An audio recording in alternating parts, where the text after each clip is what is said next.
la circumambulation autour de la Kaaba, le lieu saint de la Mecque. Mais les individus qui contrôlent aujourd'hui cette ville considèrent les pratiques des soufis Mevlevi, les musiques, les danses, les rassemblements mixtes, comme autant d'abominations. Les hommes qui entourent le roi Abdallah d'Arabie Saoudite sont sunnites. Mais ils se sont fortement éloignés du concept idéal de la relation personnelle entre le fidèle et Dieu. L'Arabie Saoudite a sa propre hiérarchie religieuse.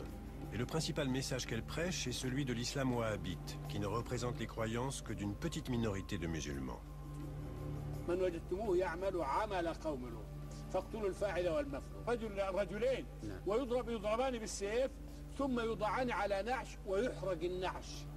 الحقيقة أن الجهاد الذي وقع في الفلوجة يرفع الرأس وتضرب رقاب وتنسف جماجم هذا خط النصر والشهادة والتضحية.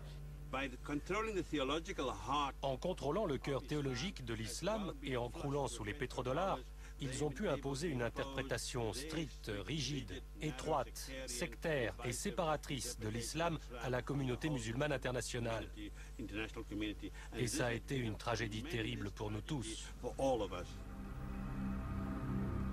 Le wahhabisme d'Arabie Saoudite a donné naissance aux talibans et permis la destruction d'un des sites les plus anciens au monde, celui des magnifiques statues de Bouddha en Afghanistan.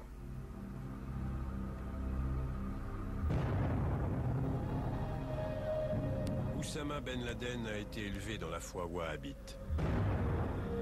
Et 15 des 19 terroristes ayant perpétré les attentats du 11 septembre étaient d'origine saoudienne. Au cours des 20 dernières années environ, on estime que plus de 100 milliards de dollars américains, soit 65 milliards d'euros, ont été dépensés par le gouvernement saoudien pour la propagation de sa version de l'islam à travers le monde. Des mosquées, des madrassas, des professeurs musulmans, des imams, des manuels scolaires, des livres ont été créés en fonction d'un programme wahhabite. L'imprimerie du roi Fahd à Médine, en Arabie Saoudite, produit jusqu'à 10 millions d'exemplaires du Coran chaque année en arabe et dans 44 autres langues. Ils sont distribués dans le monde entier à un coût bien inférieur à leur prix de revient, voire gratuitement. Et il est fascinant de voir comment l'établissement religieux saoudien a étoffé le texte. Dans le verset traitant de ceux qui encourent la colère d'Allah et ceux qui s'égarent, on a ajouté entre parenthèses « comme les juifs » et « comme les chrétiens ».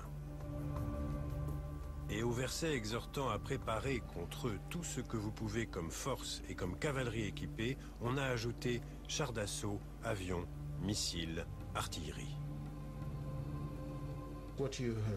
Il s'agit d'un armement moderne qu'on a ajouté au Coran. Ce qui est intéressant, c'est que dans l'introduction, rédigée par un haut responsable saoudien, on trouve une justification pour le conflit violent, le djihad, et pour les attentats suicides. Et il est clairement dit que le Coran est le modèle parfait pour la guerre.